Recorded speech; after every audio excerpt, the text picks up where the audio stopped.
হিন্দুদের কালচারের সাথে আমাদের কি সম্পর্ক? আমরা মুসলিম, আমরা মুহাম্মদ সাল্লাল্লাহু আলাইহি ওয়াসাল্লামের উম্মাহ। আমাদের সাথে মুশরিকদের কি সম্পর্ক? আমাদের সাথে ইহুদিদের কি সম্পর্ক? আমাদের সাথে খ্রিস্টানদের কি সম্পর্ক থাকতে পারে? আমরা কেন ওদের সংস্কৃতি গ্রহণ করি? কিসের জন্মদিন, কিসের মৃত্যু দিবস, হ্যাঁ কিসের এসব গায়ে হলুদ, কিসের এসব বৌভাত, এগুলো কি? এগুলোর সাথে আমাদের কি সম্পর্ক? আমাদের সাথে সম্পর্ক হচ্ছে হিজাবের, সালাতের, তাসবির, সিজদার, জায়নামাজের, আতরের, খুশবুর, মিসওয়াকের। আমাদের সাথে এগুলোর সম্পর্ক। আমাদের সাথে সম্পর্ক হিজাবের, আমাদের সাথে সম্পর্ক ইসলামিক ক্যালিগ্রাফির, আমাদের সাথে সম্পর্ক কোরআনের, হাদিসের, সিরাতের, লেখাপড়া, ইলমি পরিবেশের, তাসাউফের। এগুলো আমাদের কালচার। তো কালচার খুব ইম্পর্টেন্ট। কালচার থেকে দূরে সরে গেলে আমাদের আকীদা নষ্ট হয়ে যায়। আল্লাহ পাক আমাদেরকে আমাদের কালচার ধরে রাখার তৌফিক দান করেন। আমি আমার মেয়ের সাথে একটু আগে খেলছিলাম, তো তখন তাকে দেখে আমার কাছে মনে হলো যে আমি আমার মেয়ের জন্যে কোন কোন বিষয়গুলোতে বেশি নসিহত করার প্রয়োজন বোধ করব। আমি কিভাবে আমার মেয়েকে বড় করতে চাই। আমি আমার মেয়ের জন্য যা পছন্দ করি, আমার বোনের জন্য যা পছন্দ করি, আমার মায়ের জন্য যা পছন্দ করি, আমার স্ত্রীর জন্য যা পছন্দ করি, আমার উচিত আমাদের উম্মার বোনদের জন্যও তাই পছন্দ করা। তো এটাকে নিজের মতো করে চিন্তা করে আমি ভাবলাম যে আমার মেয়ে হলে আমি এই 10টা নসিহত করব। তো সেই 10টা পয়েন্ট আমি লিখে নিয়ে আসছি। তো কথা না বাড়িয়ে আমি শুধু মূল পয়েন্টগুলো দিকে আপনাদেরকে ফোকাস করতে চাই। প্রথম যে বিষয়টা আমি আপনাদের দৃষ্টি আকর্ষণ করতে চাই যে আল্লাহ রাব্বুল আলামিন আপনাদেরকে এই সমাজের বোঝা হিসেবে সৃষ্টি করেন নাই। আল্লাহ রাব্বুল আলামিন আপনাদেরকে এই সমাজের বোঝা হিসেবে সৃষ্টি করেননি, বরং আল্লাহ রাব্বুল আলামিন আপনাদেরকে এই উম্মতের একটা গর্বিত অংশীদার হিসেবে সৃষ্টি করেছে। আদম আলাইহিস সালাম যখন জান্নাতে ছিলেন তখনও তার কাছে হৃদয়ের মধ্যে কিছুটা শূন্যতা অনুভব হয়েছে, যেটা আল্লাহ রাব্বুল আলামিন হাওয়া আলাইহিস সালামকে দিয়ে পূর্ণ করেছেন। এবং তার বুকের পাঁজরের হাড় থেকেই তার স্ত্রীকে আল্লাহ পাক সৃষ্টি করেছেন। এবং উভয়ের প্রতি আল্লাহ পাকের নির্দেশ কিন্তু সমান ছিল। এমন না যে আদম আলাইহিস সালামকে বলা হয়েছে এই গাছের কাছেও যেও না, হাওয়া আলাইহিস সালামকে বলা হয় নাই, ব্যাপারটা কিন্তু এমন নয়। বরং উভয়ের প্রতি সমান আদেশ ছিল। ওয়ালা তাকরাবা হাদিহিশ শাজারা। তাকরাবা শব্দটা দ্বিবচন। তোমরা দুজনের কেউই এই গাছের কাছে যাবে না। অর্থাৎ আল্লাহ পাকের যে আদেশগুলো আসমানি কিতাবের মাধ্যমে আমাদের কাছে এসেছে, এগুলো নারী এবং পুরুষের জন্য সমান। ক্ষেত্র বিশেষে কিছু কিছু সূরতে আমলের, চলাফেরার, উসুলের কিছু পার্থক্য আছে, কিন্তু আমভাবে প্রত্যেকটা নসিহত এবং আদেশ কিন্তু নারী পুরুষ সবার জন্য সমান।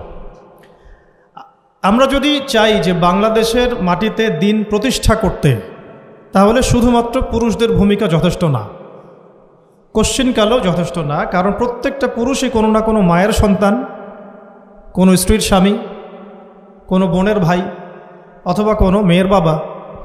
তাহলে যদি শুধু পুরুষবাচক শব্দে আমরা সমাজ সংস্কার করতে যাই, আমরা ব্যর্থ হব। দুঃখের সাথে বলতে হচ্ছে এটা, কিছু কিছু ক্ষেত্রে আমাদের আত্মসমালোচনার দরকার আছে।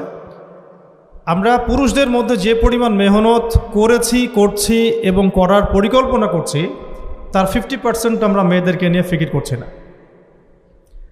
যে কোনো দিনী বোন যদি হেদায়েতপ্রাপ্ত হন আল্লাহর পক্ষ থেকে, তারপরে সে যে পড়াশোনা করবে, এই পড়াশোনা করার মতো উপযুক্ত প্রতিষ্ঠানও আমরা তাদেরকে দিতে পারি না। নিরাপত্তা, পর্দা এবং সহজলভ্যতা, যে সহজেই সে জ্ঞান শিখবে নিরাপত্তার সাথে, পর্দার সাথে, বাসার কাছাকাছি, মাহরামদেরকে সাথে নিয়ে, এমন পরিবেশ কিন্তু হাজারে একটা মেয়েও পাচ্ছে বলে আমার মনে হয়। তো এই অবস্থা চলতে থাকলে আমরা ইসমাইল আলাইহিস সালামদেরকে জন্ম দিতে পারবো না। যদি প্রত্যেকটা পরিবারের কর্তা ইব্রাহিম না হন এবং মায়েরা হাজরা আলাইহিস সালাম এবং সারা আলাইহিস সালামের মতো না হন, তাহলে তো ইসমাইলি প্রজন্ম আমরা জন্ম দিতে পারবো না। সেক্ষেত্রে আমরা আল্লাহ পাকের জমিনে দিন প্রতিষ্ঠাও করতে পারবো না। এখানে অনেক প্রান্তিকতা আমাদের মধ্যে আছে, আবার অনেক ছাড় না দেওয়ার মানসিকতা আমাদের মধ্যে আছে।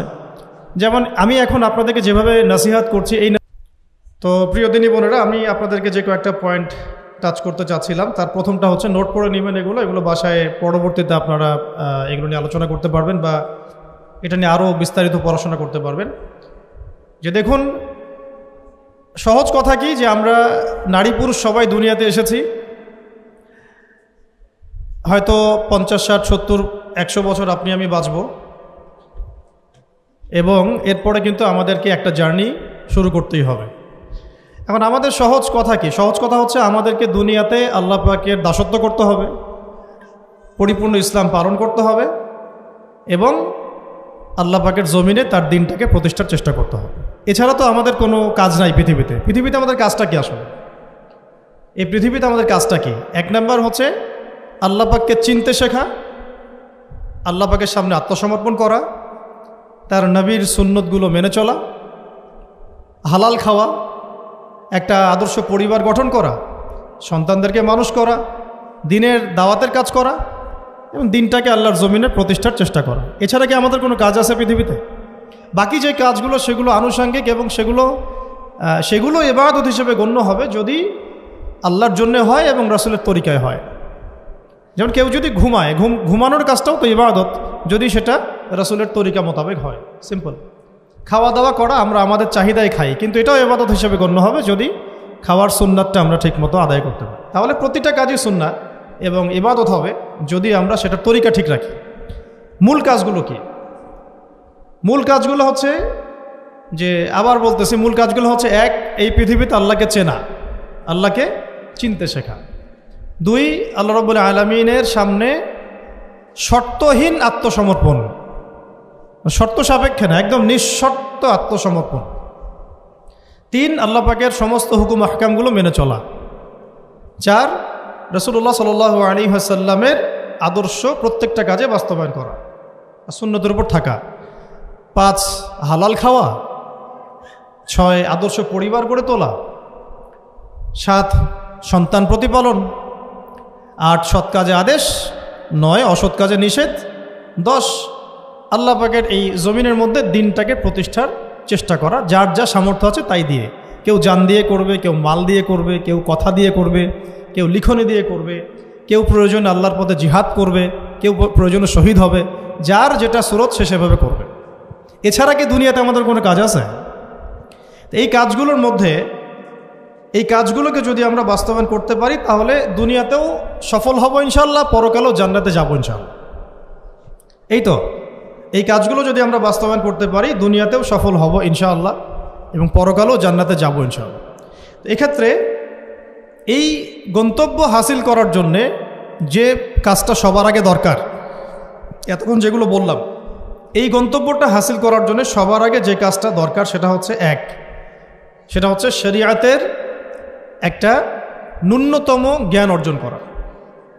শরিয়াতের ন্যূনতম একটা জ্ঞান অর্জন করা। শরিয়াতের ন্যূনতম জ্ঞান বলতে আমি কি মিন করছি, কি বোঝাচ্ছি? আমি বোঝাচ্ছি কমপক্ষে আপনাকে বিশুদ্ধ করে কোরআন তেলাওয়াত করা শিখতে হবে, 1 নাম্বার। এর সাথে আপনাকে আরবি ভাষা কিছুটা হলেও শিখতে হবে যাতে আপনি কোরআনটা বুঝতে পারেন। 3 নাম্বার হচ্ছে হাদিস শাস্ত্র পড়ার যোগ্যতা আপনাকে অর্জন করতে হবে, মানে হাদিস পড়াশোনা করতে হবে। 4 নাম্বার নবী সাল্লাল্লাহু আলাইহি ওয়াসাল্লামের পবিত্র সিরাত অর্থাৎ জীবনী, এটা আপনাকে পড়তে হবে।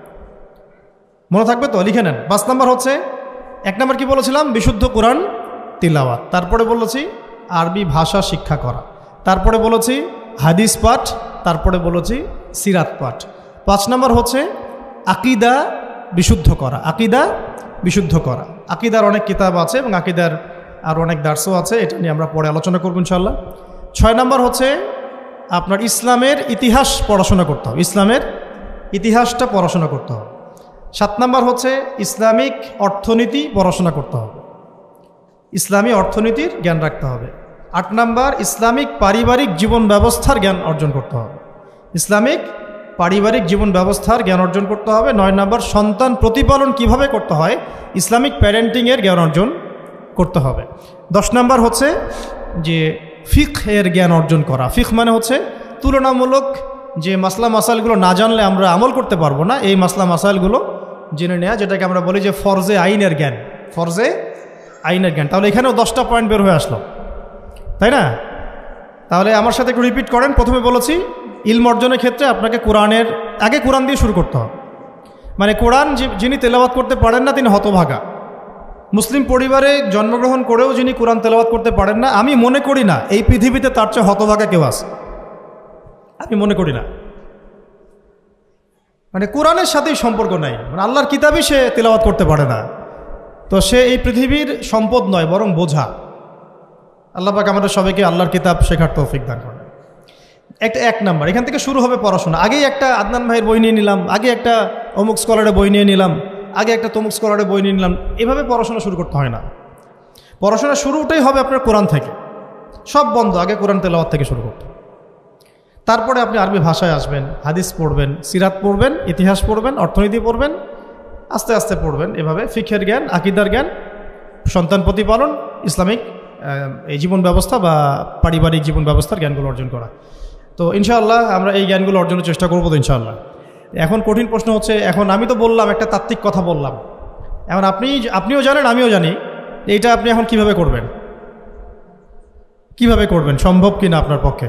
কারণ এখানে অনেকেই, বেশিরভাগই হয়তো বা জেনারেল ব্যাকগ্রাউন্ডের মানুষ, যারা অনার্সে পড়েছেন, মাস্টার্স পড়েছেন বা এখন ফ্যামিলি লাইফে আছেন, কেউ কখনোই মাদ্রাসার দুয়ারেও যেতে পারেন না। এখন যদি আপনি এগুলো শুরু করতে চান তাহলে আপনার সামনে অপশন কী আসলে? আপনি কি আবার শুরু থেকে মাদ্রাসায় ভর্তি হতে পারবেন? উত্তর হচ্ছে না। তাহলে সেকেন্ড অপশন হচ্ছে মাদ্রাসা ভিত্তিক যদি শর্ট কোর্স চালু করা হয়, সেই শর্ট কোর্সগুলো আপনাকে করতে হবে, এছাড়া তো কোনো অপশন নাই। 3 নম্বর আরও প্রশ্ন আসবে, এটা কি আপনি অফলাইনে সব জায়গায় মুভ করে করে করতে পারবেন? উত্তর হচ্ছে না। যদি আপনার অফলাইনে আপনার সামনে কোনো সুযোগ থাকে তাহলে তো ভালো, যে আপনার বাসার পাশে একটা মাদ্রাসা আছে বা আপনার এলাকাতে একটা সুন্দর মাদ্রাসা আছে, এটা থাকলে তো আলহামদুলিল্লাহ এবং ভালো, আমরা চাই সেটাই হোক। কিন্তু সবার ক্ষেত্রে এটা পসিবল হয়ে ওঠে না, এই কারণে অনলাইনের কোর্সগুলোর দিকেও একটু ফোকাস করতে পারেন, যাতে ঘরে বসে পর্দার সাথে আপনি কোর্সগুলো করতে পারেন।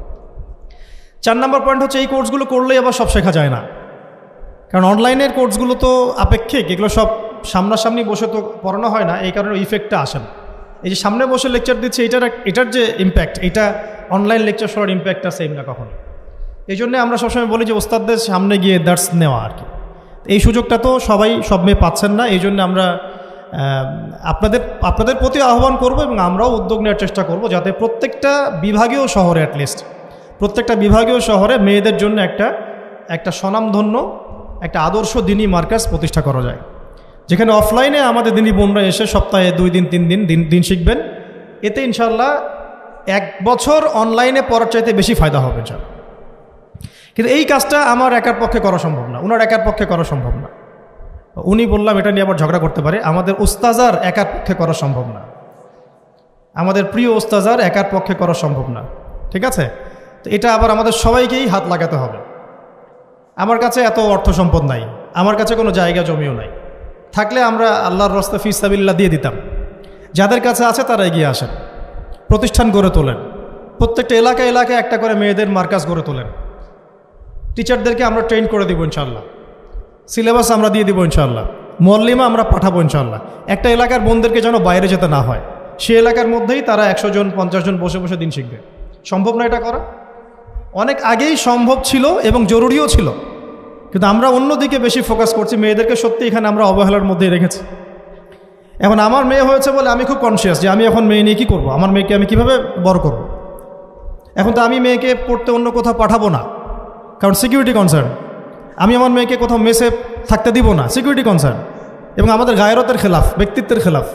তাহলে আমার মেয়েকে পড়াশোনা করানোর জন্য আমাকেই প্রতিষ্ঠান গড়ে তুলতে হবে, এবং এমন প্রতিষ্ঠান যেখানে আমার মেয়ে দুনিয়াবি জ্ঞানও পাবে, পরকালের জ্ঞানও পাবে। তো এটা তো অ্যাভেলেবল না। তো অ্যাভেলেবল হবে কখন? যখন সবাই হাত লাগাবো।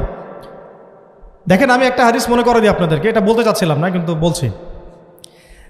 নবী সাল্লাল্লাহু আলাইহি ওয়াসাল্লাম একদিন ঈদের খুতবা দিচ্ছিলেন, এবং ওই খুতবাতে তিনি বলেছিলেন যে, হে মুসলিম নারীগণ, আমি জাহান্নামে দেখে এসেছি যে তোমাদের সংখ্যা বেশি। মুসলিম নারীগণের সংখ্যা বেশি, এটাও হাদিসের সঠিক ফাহাম না। মানে পুরো এই উম্মতের মধ্যে নারীদের একটা বড় অংশ জাহান্নামে যাবে, এই উম্মতের মধ্যে। তো তোমরা বেশি বেশি সদাকা করো, তোমরা বেশি বেশি সদকা করো, একটা খেজুরের টুকরা দান করে হলেও জাহান্নাম থেকে বাঁচো। তো এটা বলার পরে বেলাল রাদিয়াল্লাহু আনহু একদিক থেকে আরেক দিক হাঁটছিলেন, সাথে একটা কাপড় ছিল। নারীরা তাদের কেউ গলার হার, কানের দুল, হাতের মানে চুড়ি, এগুলো সোনার সব খুলে খুলে দান করছিলেন। মেয়েদেরকে সাদাকার মধ্য দিয়ে জাহান্নাম থেকে বাঁচতে হবে। সদকা করার মধ্য দিয়ে মেয়েদেরকে জাহান্নাম থেকে বাঁচতে হবে। আজকে যদি আপনি একটা প্রতিষ্ঠান গড়ে দিয়ে যেতে পারেন, এটা যদি আরও 50 বছর সাস্টেইন করে, এই 50 বছর এখানে যত মানুষ দিন শিখবে সমস্ত মানুষের ইলমের নেকি আপনি পাবেন। কিন্তু আমরা কিন্তু সবাই ব্যক্তি স্বার্থ নিয়ে চিন্তা করি আর দুনিয়ার স্বার্থটাকে বেশি প্রাধান্য দিই। আমার 500 জায়গা আমি দিয়ে দিব, আপনি দিচ্ছেন না, বরং আপনি পরকালের জান্নাতের একটা জায়গা আপনি সার্টিফাইড করছেন। কে জানে, হয়তো এই ওসিলায় আপনার জান্নাতের ফয়সালা হয়ে যেতে পারে। কেউ 10% জমির মধ্যে একটা মসজিদ করেছে, হতে পারে এই মসজিদের ওসিলায় আল্লাহ পাক তাকে জান্নাত দিতেও পারেন। কেউ একটা মাদ্রাসা প্রতিষ্ঠা করেছে, এখানে হাজার হাজার স্টুডেন্ট পড়াশোনা করছে, কে জানে হয়তো এই ওসিলায় আল্লাহ পাক তাকে পরকালে জান্নাত দিতে পারে। তো সাদাকা, এগিয়ে আসা এবং শিক্ষা খাতে নিজেদের জানমাল অর্থ সম্পদকে ব্যয় করা আমাদের একার পক্ষে এখন আর এগুলো সম্ভব না। হ্যাঁ, যদি আমার কাছে রাষ্ট্রীয় কোনো ক্ষমতা থাকতো বা শিক্ষা বিভাগের কোনো ক্ষমতা থাকতো, তাহলে প্রত্যেকটা মসজিদ ভিত্তিক আমরা মেয়েদের আলাদা শিক্ষার ব্যবস্থা করতাম। মসজিদ ভিত্তিক, প্রতিষ্ঠানের প্রয়োজনই নাই। মসজিদের মধ্যে একটা আলাদা কর্নার করে ফেলা যায়, মেয়েদের জন্য স্বতন্ত্র, এখানে কোনো পুরুষের এন্ট্রেন্সই থাকবে না। মেয়ে শিক্ষিকা, মেয়ে ভলান্টিয়ার সবই মেয়ে, এবং ওস্তাদদেরকে দিয়ে এখানে ফরজে আইন থেকে শুরু করে তাদেরকে একদম মৌলানা পর্যন্ত পড়ানো সম্ভব। উদ্যোগ নেওয়া হয় নাই বিগত 30 বছর 40 বছর। তো ইলম অর্জনের পথে আবার এরকম প্রতিবন্ধকতা আসবে, সেগুলোকে ফেস করার বা সেগুলো সলভ করার জন্য আমাদেরকে কিন্তু ফিকির করতে হবে। আর এই ফিকিরটা একজন দুজন মানুষের কাঁধে চাপিয়ে দিয়ে আপনি কিন্তু দায়মুক্ত হতে পারবেন না। যেমন আজকে সেমিনার এখানে করেছি, আপনারা চাইলে কিন্তু এই ধরনের সেমিনার আপনাদের এলাকাতেও করতে পারেন। সেখানে গেস্ট হিসেবে তাদেরকে ডাকতে পারেন। দাওয়াতের মেহনত শুরু হয়ে গেল। যদি বসে থাকেন যে প্রত্যেক 2 মাস পর পর ওস্তাদারা আয়োজন করবেন এবং আমরা যাব, তো এটা তো তখন এককেন্দ্রিক কাজ হয়ে গেল। তার রেজাল্টটা কিন্তু মানে সামান্য রেজাল্ট পাবেন আপনি, আর যদি সবাই হাত লাগান রেজাল্টটা বেশি হবে। তা আমি আপনাদেরকে উদ্বুদ্ধ করতে চাই যে দিনের পথে আপনারা দাওয়াতের মেহনতে নেমে আসেন, এমনকি দিন প্রতিষ্ঠার সংগ্রামে আমাদের পাশে দাঁড়ান। কিন্তু এর আগে যোগ্যতা অর্জন করেন, যোগ্যতাটা ইলমি যোগ্যতা। আল্লাহ পাক আপনাদেরকে বোঝার তৌফিক দান করেন। এটা 1 নম্বর। এবং ইলমের পথে প্রতিবন্ধকতা কথাগুলো বললাম, এগুলোকে ফেস করার এবং এগুলোকে যেন রিকভার করতে পারি আমরা, সেই তৌফিক আল্লাহ আমাদের জন্য সবাইকে দান করেন। তো একটা মানে খুশির সংবাদই বলবো আপনাদেরকে দিতে চাচ্ছি যে আমরা এই মিরপুর উত্তরার এই এলাকাটার মধ্যে আমরা চেষ্টা করছি যে অফলাইনে এরকম 2-1টা দিনই মার্কাজ প্রতিষ্ঠা করার। আপাতত ভাড়াতেই, এবং ইনশাআল্লাহ অল্প সময়ের মধ্যে আমরা ঢাকা শহরে, ইনশাআল্লাহ ঢাকা শহরে হোক অথবা ঢাকা শহরের একটু সাইডেই হোক, আমরা নিজস্ব জায়গা কিনে প্রতিষ্ঠান করে দেখাবো ইনশাআল্লাহ। এবং আমাদের পরিকল্পনা হচ্ছে একদম ফ্রম দ্য ভেরি বিগিনিং, এই নুরানি থেকে শুরু করে, প্লে গ্রুপ থেকে শুরু করে আস্তে আস্তে গ্র্যাজুয়ালি দাওরা হাদিস এবং মাস্টার্স পর্যন্ত নিয়ে যাওয়া, দুইটাই যেন থাকে। এবং আমার পরিকল্পনা হচ্ছে মাস্টার্সের পরে আমাদের ছেলেমেয়েরা যেন বড় বড় ফ্যাকাল্টিগুলোতে পড়াশোনা করতে পারে, ওই রাস্তাগুলো খুলে দেয়। তো এই কাজগুলো আমার একার পক্ষে আসলে সম্ভব না। আপনারা যদি এগিয়ে আসেন সবাই, দিনী ভাইরা, দিনী বোনরা এবং আমাদের বিত্তশালী যারা আছেন, যাদেরকে আল্লাহ পাক সৎ হৃদয় দিয়েছেন এবং দান সদকা করার মতো মানসিকতা দিয়েছেন, ইনশাআল্লাহ আসেন একসাথে হাত লাগে কিছু করি, আল্লাহ পাক করার তৌফিক দান করেন। আর এই দেশের এই সময়টা, দেশের চলমান এই সময়টা আমাদের জন্য দিনের কাজ করার একটা উর্বর সময়। এখন যদি আমরা এই বিষয়গুলো গুছিয়ে নিতে পারি, 10 বছর পরে ভালো ফলাফল পাবেন। আমার মেয়ের বয়স আজকে থেকে 10 বছর পরে হবে 11 বছর। তো 11 বছর বয়সে আমি আয়েশাকে কোথায় দেখতে চাই, মারিয়ামকে কোথায় দেখতে চাই, ঠিক আছে, আমি আমার মেয়ে খাদিজাকে কোথায় দেখতে চাই, এটা আমাকে এখন থেকে ফিকির করতে হবে। রেডিমেড কিছুই পাবেন না, এই যুগ রেডিমেড আপনাকে কিছু দিবেই না। যদি মনে করেন একটা স্কুল প্রতিষ্ঠান চাচ্ছে রেডিমেড, যেখানে বাচ্চাকে ঢুকাবো ওকে আলেমা বানিয়ে বের করে দিবে, এমন কোনো প্রতিষ্ঠান আপনি পাবেন না। রেডিমেড কিছু হয় না, নিজের অনেক কন্ট্রিবিউশন লাগে এখানে।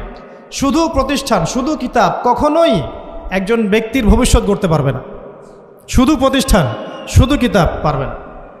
তো অনেক গভীরে চলে যাচ্ছি, মূল কথাটা আশা করি বোঝাতে পেরেছি। ইলম যেমন অর্জনও করতে হবে, ইলম মানুষের কাছে সহজলভ্য করার প্ল্যাটফর্মও তৈরি করতে হবে। আল্লাহ পাক আপনাদের সবাইকে এগিয়ে আসার তৌফিক দান করেন। আমি আসেন শুরু করি, আমরা শুরু করি ইনশাআল্লাহ। আল্লাহ পাকের কাছে তারাই বেশি মাকবুল, তারা বেশি সম্মানিত যারা প্রথমে শুরু করে।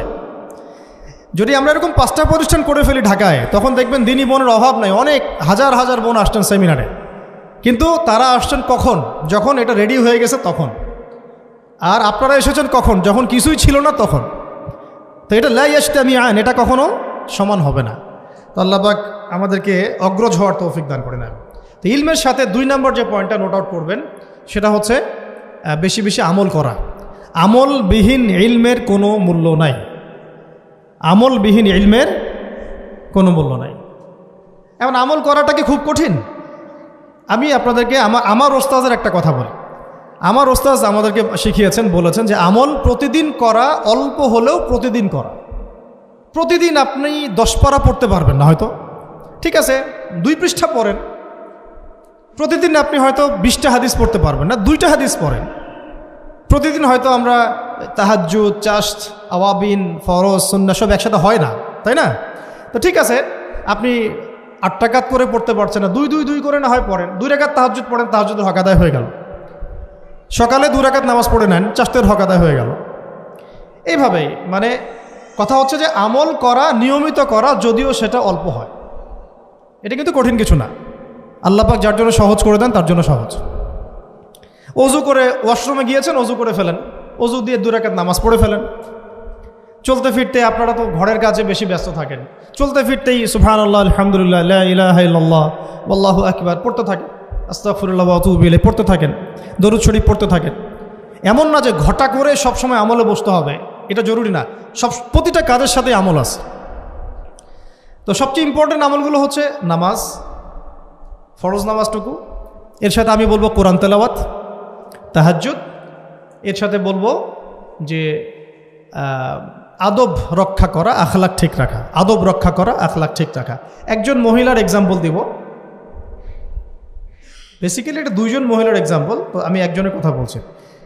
একজন সাহাবী এসে নবী সাল্লাল্লাহু আলাইহি ওয়াসাল্লামকে বলেছিলেন যে আমাদের বাসার পাশে একজন মহিলা আছে, প্রচুর ইবাদত করে, কোনো নামাজ মিস নাই, কোনো নফল রোজা মিস নাই, খুবই পরেজগার, খুবই মুত্তাকি, খুবই উঁচু লেভেলের মুত্তাকি একজন মহিলা বলে মনে হয় আমাদের কাছে। কিন্তু তিনি তার প্রতিবেশীর সাথে ঝগড়া করেন। তিনি তার প্রতিবেশীর সাথে ঝগড়া করেন এবং বাজে ল্যাঙ্গুয়েজ ইউজ করেন। নবী সাল্লাল্লাহু আলাইহি ওয়াসাল্লাম বলেছেন যে তিনি জাহান্নামী। নাউযুবিল্লাহ। আরেকজন মহিলা সম্পর্কে বক্তব্য এসেছিল, আরেকজন সাহাবী বলেছেন যে আমাদের বাসার পাশে একজন মহিলা আছে, তেমন কোনো নামাজ, খুব বেশি ইবাদত করেন না, কিন্তু তার আখলাক, চরিত্র খুব নরম, কোমল। নবী সাল্লাল্লাহু আলাইহি ওয়াসাল্লাম বলেছেন তিনি জান্নাতি। তাহলে আমরা এই হাদিসটা থেকে বুঝতে পারছি যে আমলের মূলনীতিটা আসলে কি। আমল মানে এই না যে একেবারে সবসময় আমাকে নামাজ, রোজা, হজ জায়গাতেই ফোকাস করতে হবে। আমার আদাবুল মুআশারাতটাও অনেক বড় ব্যাপার, চলাফেরা, ওঠা বসা, আমাদের ডিলিংসগুলো। তো এখানে আমি একটু বলবো আপনাদেরকে, কারণ এই যুগটা তো অনলাইনের যুগ, মিডিয়া দ্বারা প্রভাবিত হওয়ার যুগ। বিভিন্ন সিরিয়ালস আমাদের মাথায় এখনও বসে আছে, দেখেছি জীবনে আমরা অনেক সময় কেউ না কেউ। তো এইগুলো আমার মাথায় কিন্তু ইম্প্যাক্ট ফেলে, এগুলো আমাদের মাথায় ইম্প্যাক্ট ফেলেছে। সমাজ ব্যবস্থা আমাদের মাথায় ইম্প্যাক্ট ফেলেছে, যে পরিবেশে আমরা পড়াশোনা করেছি ওই পরিবেশটা আমার উপর ইম্প্যাক্ট ফেলেছে। সব মিলে আমাদের মাথাটা এখন পুরো দূষিত, আমাদের মাথাটা কিন্তু পুরাই দূষিত, কলবটা আরও দূষিত।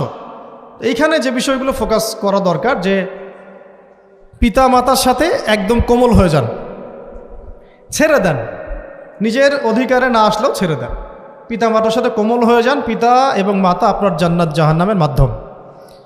যদি স্বামী থেকে থাকে, স্বামীর প্রতি নরম হয়ে যান, তাকে ছাড় দেওয়া শিখেন। সবচেয়ে বড় কথা, তাকে মহব্বত করা তো অবশ্যই জরুরি, মহব্বতের চাইতেও বেশি জরুরি স্বামীকে বিশ্বাস করা এবং তাকে সম্মান করা। এমন কোনো কথা এবং কাজ না করা যেটা স্বামীর গায়রত বা ব্যক্তিত্বে আঘাত করে।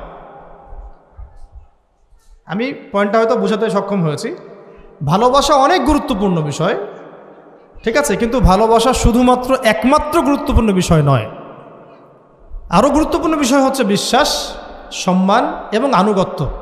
বিশ্বাস, সম্মান এবং আনুগত্য। এখন বলতে পারেন যে আমার স্বামী আমাকে অন্যায় কাজে আদেশ করলে কি আমি আনুগত্য করব? কখনোই না।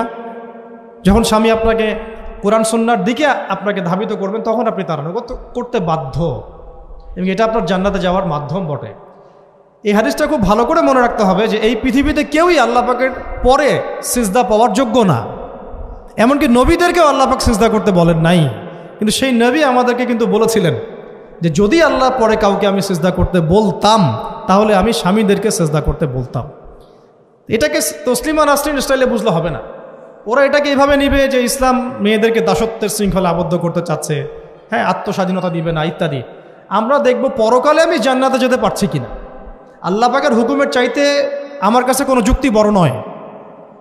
আল্লাহ পাকের হুকুমের চাইতে আমার কাছে কোনো যুক্তি, বিজ্ঞান, প্রযুক্তি এগুলো বড় মানদণ্ড নয়। শুধুমাত্র স্বামীর আনুগত্য, বিশ্বাস, সম্মানের বদৌলতে দেখা যায় যে পুরোটা জীবন এই বেচারা আপনার জন্য ঢেলে দিবেন ইনশাআল্লাহ। আর এই জায়গায় যদি দেখা যায় ঘাটতি থাকে তখন কোনো কোনো ক্ষেত্রে ভালোবাসা যথেষ্ট হয়ে ওঠে না। এবং আপনারা জানেন এই শহরে ডিভোর্সের সংখ্যা দিন দিন বাড়ছে। কেন? এইগুলো মেজর কারণ আছে। হ্যাঁ, আমি বলছি না যে সব ছেলেই একেবারে পারফেক্ট, কখনোই না। ছেলেরাও যেমন সাহাবী না, মেয়েরাও সেরকম মহিলা সাহাবী না। কিন্তু সবর, আনুগত্য, নরম কোমলতার কোনো বিকল্প নাই। উভয় পক্ষের জন্যই নসিহতগুলো আর কি, স্বামীর জন্য এবং স্ত্রীর জন্য। আরেকটা বিষয় হচ্ছে যে স্বামীর পরিবার নিয়ে খোঁটা না দেওয়া, স্বামীর যে বাবা মা ভাই বোন এই ব্যাপারগুলো নিয়ে খোঁটা দেওয়া না দেওয়া বা খোঁচাখুচি না করা, এবং তার যে অবদান আপনার প্রতি এটাকে অস্বীকার না করা, কুফরি না করা। একটা হাদিসের মধ্যে নবী সাল্লাল্লাহু আলাইহি ওয়াসাল্লাম কিন্তু বলেছেন যে বেশিরভাগ নারীর জাহান্নামে যাওয়ার কারণ কি? সাহাবীরা জিজ্ঞাসা করেছিলেন, তিনি বলেছেন তারা কুফরি করে। কি কুফরি করে? তারা কি আল্লাহর সাথে কুফরি করে? নবীজি বলেছেন না, বরং তারা সারা জীবন স্বামীর যে দিয়ে যাওয়া যে স্যাক্রিফাইস বা অধিকার, এটাকে হঠাৎ করে অস্বীকার করে বসে, হঠাৎ কোনো একদিন অস্বীকার করে বসে। এটার কারণে দেখা যায় আল্লাহ পাক নারাজ হয়ে যান। আল্লাহ রাব্বুল আলামিন তো একজন ব্যভিচারী নারীকেও জান্নাত দিয়েছেন মাত্র কুকুরকে পানি পান করানোর কারণে। আবার একজন নারীকে বিড়াল বেঁধে রেখে কষ্ট দেওয়ার কারণে জাহান্নামে দিয়েছে। তো জবান এমনই একটা কঠিন জিনিস যেটাকে নিয়ন্ত্রণে না রাখলে আমাদের জন্য ক্ষতি হবে। আল্লাহ পাক আমাকে আপনাদের সবাইকে জবান হেফাজতে রাখার তৌফিক দান করে দেন। আর কিছু বিষয় হচ্ছে, কিছু শাসন সমাজে থাকে, মানে পরিবারের মধ্যে থাকে। এই শাসনগুলো কখনোই মেয়েদেরকে বিপথে নিয়ে যাওয়ার জন্য নয়, বরং যে আপনাকে মহব্বত করবে সেই আপনাকে শাসন করবে। যে আপনাকে মহব্বত করে সেই কিন্তু আপনাকে শাসন করবে। যার আপনার ব্যাপারে কোনো কেয়ার নাই সে কিন্তু আপনাকে শাসন করতে আসবে না। আপনি কোথায় যান তার তো কোনো যায় আসবে না। আর যে আপনাকে চাইবে, জোর করে টেনে নিয়ে আসতে চাইবে জান্নাতের পথে, সে কিন্তু আপনার উপর মাঝে মাঝে শাসন করতে পারে। ওই অধিকারটুকু দিতে হবে। আর আমাদের মেয়েদেরকে ওই মেজাজেও তৈরি করতে হবে। তো পারিবারিক বিষয়গুলোর ক্ষেত্রে আসছিলাম, এটা একটু পরে আবার আসছি ইনশাআল্লাহ, যে ইলমের সাথে আমলটা খুব জরুরি। এবং আমলের ক্ষেত্রে শুধু নামাজ, রোজা, হজ, যাকাত এটাকে আমি মিন করছি না। মিন করছি যে আমার বাবার সাথে সম্পর্ক, মায়ের সাথে সম্পর্ক, আত্মীয়দের হক আদায় করছে কিনা, প্রতিবেশীর সাথে রিলেশন ঠিক আছে কিনা, এবং স্পেশালি পরিবারের স্বামীর সাথে আমার এই বিষয়গুলো ঠিক আছে কিনা। তো এগুলো যদি ঠিক থাকে অল্প আমল যথেষ্ট হয়ে যাবে ইনশাআল্লাহ তাআলা। আল্লাহ পাক আমাদেরকে ইলম অনুযায়ী আমল করার তৌফিক দান করেন, আমিন। 3 নম্বর আমি পয়েন্ট নোট আউট করছিলাম মেয়েদের জন্যে, যে আমি আমার মেয়েকে নসিহত করতাম যে বেশি বেশি দান সদকা করতে, বেশি বেশি দান সদকা করতে। মেয়েদের জন্য স্পেশালি সাদাকাটা বেশি করা উচিত। ছেলেরা তো সাদাকা করে, কম বেশি কিন্তু করে, যেহেতু তারা বাইরে থাকে। তো আপনারা সাদাকা করার জন্যে যদি স্বামীর অর্থ আপনাদের কাছে নেন, এটা দোষের কিছু না। চেয়ে নেওয়া, বলে নেওয়া, তাদের কাছ থেকে অর্থ নিয়ে সাদাকার একটা অংশ রাখা। দেখেন, আবু বকর রাদিয়াল্লাহু আনহুর নাম তো সবাই শুনেছেন। তিনি যখন খলিফা হয়েছিলেন তখন তার স্ত্রী কিছু কিছু করে সম্পদ জমিয়ে রাখতেন, খাবার জমিয়ে রাখতেন। পরে একদিন ভালো একটা খাবার রান্না করে খাইয়েছেন ওই জমিয়ে রাখা খাবার থেকে। এখান থেকে একটা বিষয় বুঝতে পারলাম, সম্পদ সেভ করা শিখতে হয়। একদম আমার ইনকাম আছে বলেই যে একদম পুরো 1 লাখ টাকা ঢেলে দিতে হবে মাসে, জরুরি না। 10,000 টাকা করে সেভ করার চেষ্টা করেন, হয়তো এই 10,000 টাকা একটা পরিবারের ভরণ পোষণের জন্য যথেষ্ট হয়ে যাবে। ওই সেভ করা টাকাটা যদি আমি কালকে দান করে দিই আল্লাহর রাস্তায় বা অন্য কোনো মানুষকে, তার 1 মাসের খরচ হয়ে যাবে, বিশাল একটা উপকার হবে। আমরা কিন্তু কিছু টাকা পাইলেই কসমেটিক্স, নতুন জুয়েলারি, ঠিক আছে, নতুন কি আসলো বাজারে, নতুন কসমেটিক্স আর কি, তো এইগুলোর দিকে বেশি ফোকাস করি। তো এখান থেকে টাকা একটু জমিয়ে আমরা যদি আল্লাহর পথে ব্যয় করার চিন্তা করি, পরিবারে বরকত আসবে। এই জন্য সম্পদকে মূল্যায়ন করা, রিজিক আল্লাহ পাক দিয়েছেন বলেই সব যে ঢেলে দিতে হবে, এটা ভালো না, কাজটা ঠিক না। আল্লাহ পাক আজকে আপনাকে হয়তো 1 কোটি টাকা দিয়েছেন, কালকে আল্লাহ না করুক 1000 টাকার জন্য মানুষের কাছে হাত পাততে বাধ্য করতে পারেন আল্লাহ পাক। এমনও কিন্তু দিন আসতে পারে, দিন সবার সবসময় সমান থাকে না। আজকে আপনার কাছে 1 কোটি টাকা আছে, কিছু মনে হচ্ছে না। কালকে কে জানে, আল্লাহ না করুক, যে 1000 টাকা কারো কাছে চাইতে হচ্ছে, 1000 টাকার জন্য ঠেকে গেছে, হতে পারে না? তো রিজিককে মানুষ তাজিম না করলে রিজিক দূরে চলে যায়। দুটো বিষয় খেয়াল রাখবেন, দুটো বিষয়। এক হচ্ছে মাঝে মাঝে মনের মধ্যে কিছু আমল করার ইচ্ছা আসে না? মনে হলো যে আচ্ছা একটু 10টা আয়াত পড়ি, মনে আসে না? মাঝে মাঝে এমন মনে হয় না? ওই সময় এই যে মনের মধ্যে যে এই ইরাদাটা জাগ্রত হওয়া, এটাকে আমরা বলি ওয়ারিদ। অন্য ভাষায় আপনি বলতে পারেন মেহমান। কি বলতে পারেন? এটা আল্লাহর পক্ষ থেকে আপনার কলবের মধ্যে মেহমান হিসেবে এসেছে। এখন আপনি যদি আমলটা করেন, সেই মেহমান বারবার আপনার কলবে আসবে। যদি আপনি ওই সময় আমলটা না করেন, মেহমান চলে যাবে। মেহমান অসম্মানিত হলে পরে আর আসবে না। একইভাবে রিজিক আল্লাহ পাক দিয়েছেন, এর তাজিম যদি করতে পারেন রিজিক বেশি আসবে। রিজিকের তাজিম সম্মান করতে না পারলে রিজিক আসবে না, বেশি কমে যাবে। উসমান রাদিয়াল্লাহু আনহু সবচেয়ে ধনী ছিলেন না? কেন জানেন? কেন?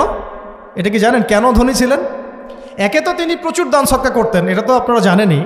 আরেকটা জিনিস অনেকে জানে না, তিনি উটের পিঠে বসেছিলেন, কিছু একটা খাচ্ছিলেন, এই 2-1টা দানা পড়ে গেছে নিচে। উটের পিঠ থেকে নেমেছেন, নেমে সেই দানা উঠিয়েছেন, পরিষ্কার করেছেন, ধুয়েছেন, আবার খেয়েছেন। তার এই 2-4টা দানার কোনো কিন্তু মানে পরোয়া না করলেও চলে, তার প্রচুর অর্থ সম্পদ আছে। এত অর্থ সম্পদ যে তাবুক যুদ্ধের দিন 30,000 সেনাবাহিনীর দায়িত্ব নিয়েছেন। 30,000 সেনাবাহিনীর দায়িত্ব নিয়েছেন। সেনাবাহিনী যাবে, থাকবে, খাবে, তাঁবু টাঙাবে, সব দায়িত্ব তার। 30,000 সেনাবাহিনীর দায়িত্ব নেওয়া কি চারটাখানি কথা? তো এই সাহাবী এই কয়েকটা খাবারের দানা উঠিয়ে খেলেন। নবী সাল্লাল্লাহু আলাইহি ওয়াসাল্লাম বলেছিলেন যে তোমাকে আল্লাহ পাক রিজিক বাড়িয়ে দিবেন না কেন? তুমি রিজিকের যে তাজিম, যে সম্মান তুমি করো, এর বদৌলতে আল্লাহ পাক তোমাকে বেহিসাব রিজিক দিবেন। দুইটা বিষয় খেয়াল রাখবো। আমলের মেহমান হৃদয়ের মধ্যে আসলে তাকে ফিরায় না দেওয়া, তাহলে সেই মেহমান কিন্তু আর আসবে না। মেহমানকে মূল্যায়ন করলে মেহমান বারবার আসবেন ইনশাআল্লাহ। আর রিজিকের তাজিম না করলে রিজিক কিন্তু আপনার ঘরে বেশি বেশি আসবে না। এমনি তো হারামের যুগ, এমনি সুদের যুগ, এমনি ঘুষের যুগ। অলমোস্ট এভরি ফ্যামিলি সুদখোর এখন, অলমোস্ট এভরি ফ্যামিলি। মেয়েরা স্পেশালি যারা শাশুড়ি টাইপের, আপনারা মাইন্ড করেন না, তাদের সাইকোলজি যে এতই নিচে নেমে গেছে এখন যে আমার মেয়ে জাহান্নামে যায় যাক, হ্যাঁ আমার মেয়ে জাহান্নামে যায় যাক, সমস্যা নাই, দুনিয়াতে সে যেন ভালো থাকে।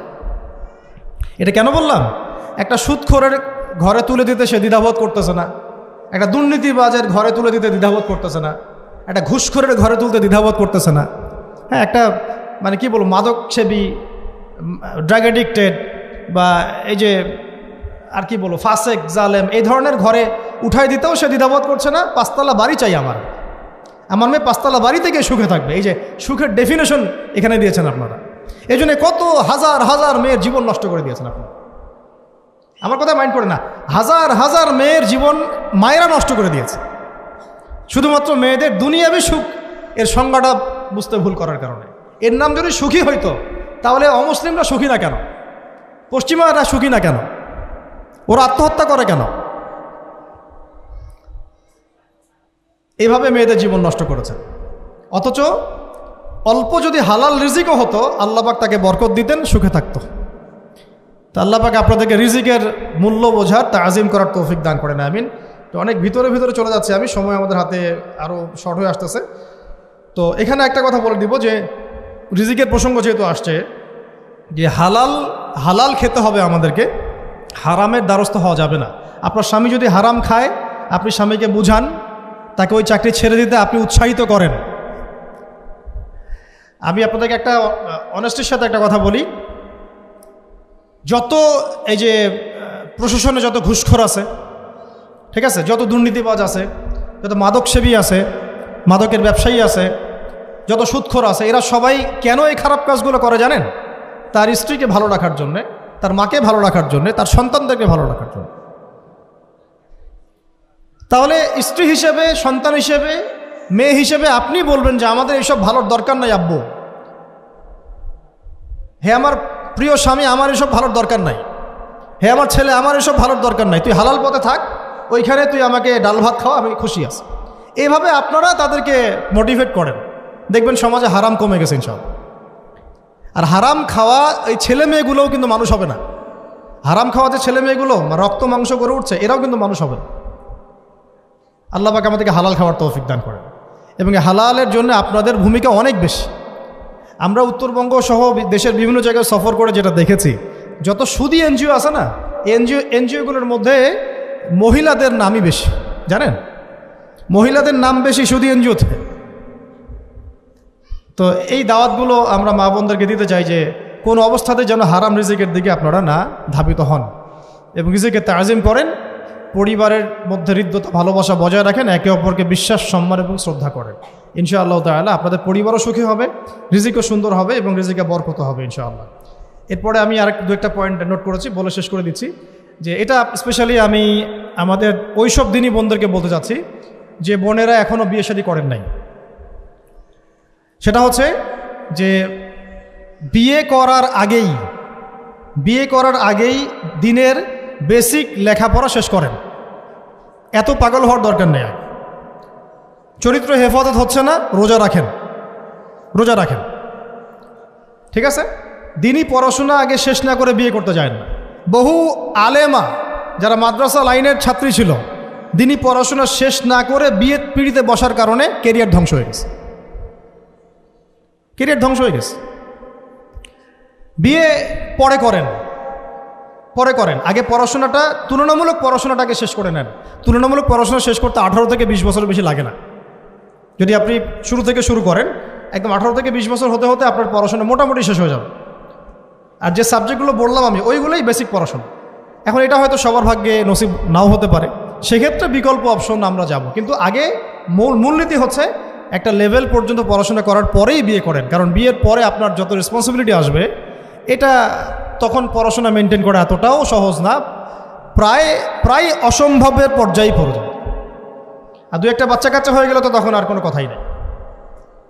তাহলে আপনারা কি আমাদেরকে আয়েশা রাদিয়াল্লাহু আনহার মতো একটা প্রজন্ম দিতে পারবেন না? যদি এটা আপনাদের উদ্দেশ্য হয়, সেক্ষেত্রে কি পড়াশোনা শুরু থেকে করা উচিত না? এখন এই সুযোগটা আমাদের সব বন্ধুদের সামনে হয়তো থাকে না, এই জন্য আমরা বললাম যে বিকল্প অপশনগুলোতে আপনারা দিন শেখার চেষ্টা করেন। আর এরপরে যখন বিয়ে করবেন, পড়াশোনা মোটামুটি শেষ হয়েছে, বিয়ে করবেন, এখন 18-20 বছর বয়স হয়ে গেছে, এখন আল্লাহর ওয়াস্তে দুনিয়াবি বিষয়কে সর্বোচ্চ অগ্রাধিকার দিয়েন না। আজীবন পস্তাবেন, এবং একবার পস্তানো শুরু করলে এই পস্তানো আজীবনও শেষ হবে। তখন মেইল করে মেসেজ করে লাভ হবে না, কারণ আপনি বিয়ের আগে দিনকে প্রাধান্য দেন নাই, বরং দুনিয়াকে প্রাধান্য দিয়েছেন। আপনি বিয়ের আগে দিনকে প্রাধান্য দেন নাই, বরং দুনিয়াকে প্রাধান্য দিয়েছেন। যখন আপনি সবসময় পরকালকে, আল্লাহকে, তার রাসূলকে প্রাধান্য দিবেন, দিনকে প্রাধান্য দিবেন, দুনিয়া আল্লাহই গুছিয়ে দিবেন। আর যখন আপনি দুনিয়াকে সর্বোচ্চ অগ্রাধিকার দিবেন, দিন আপনার কাছ থেকে দূরে সরে যাবে।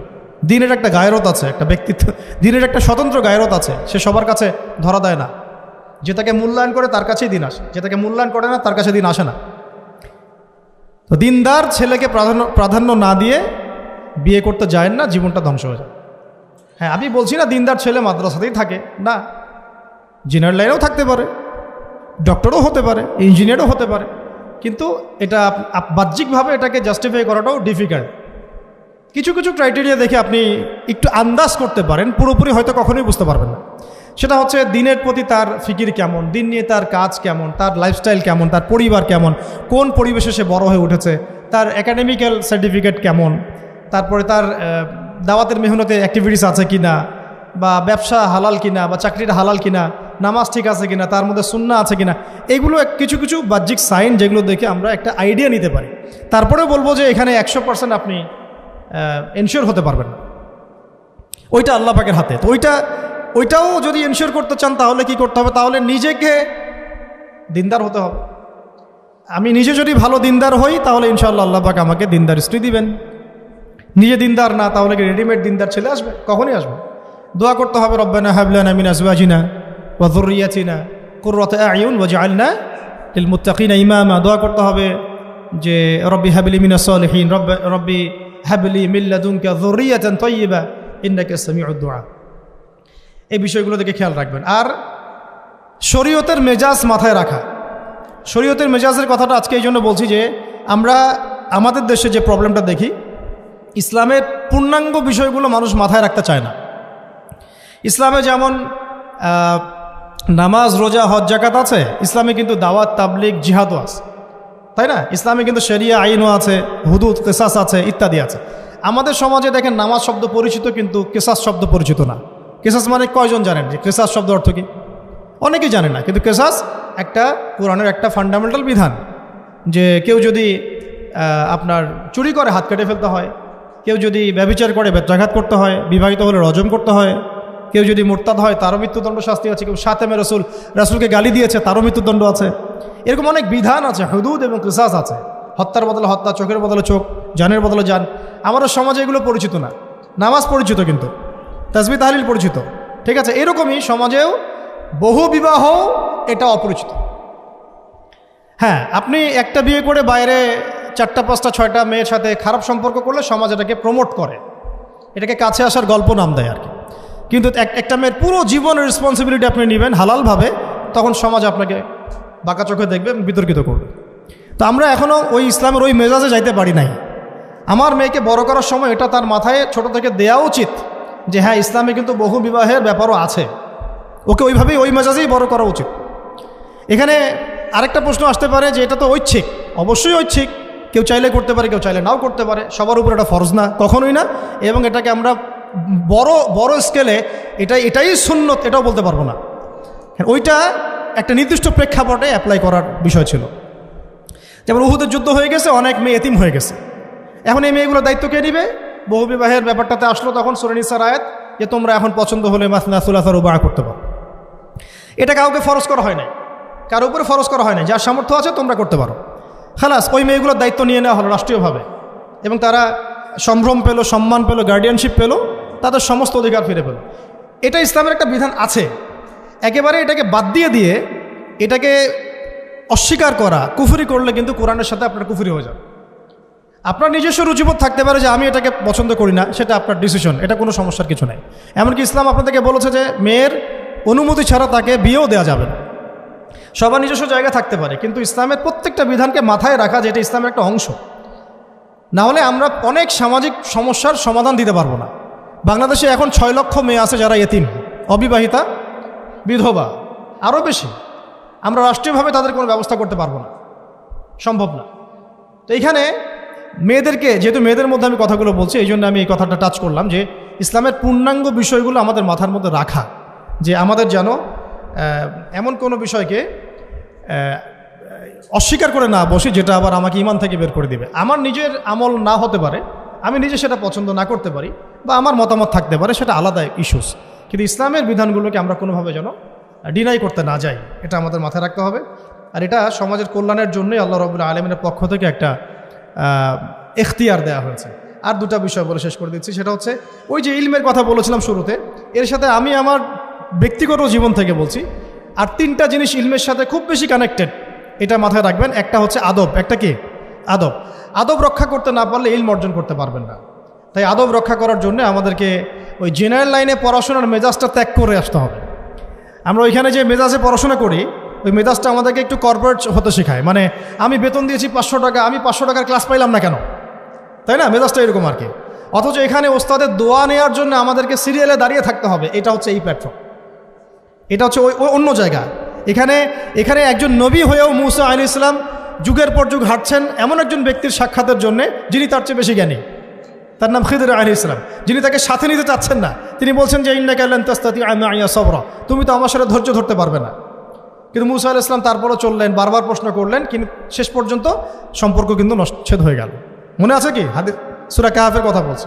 তো এটা হচ্ছে এই ইলমের জায়গাটা এমন একটা ইলমের জায়গা যেখানে আদব রক্ষা না করলে ইলম পাওয়া যাবে না।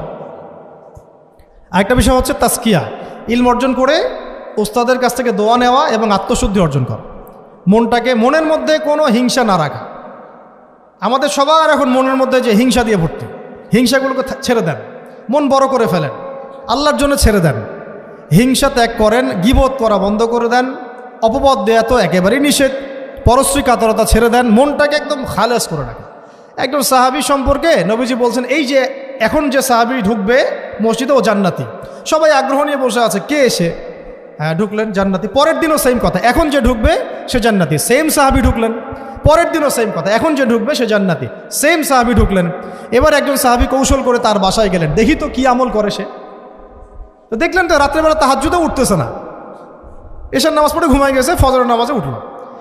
3 দিন থাকলেন, 3 দিন সেম সেম। তখন তিনি বললেন, আচ্ছা ভাই, তোমার ব্যাপারে নবীজি এরকম মন্তব্য করেছেন, তোমাকে তো এমন কোনো খাস আমল করতে দেখলাম না। তো তিনি বলছেন, আচ্ছা একটা বিষয় হতে পারে, আমি অত বেশি আমল হয়তো করি না, কিন্তু আমি যখন ঘুমাতে যাই আমি সবাইকে মাফ করে দিয়ে ঘুমাই।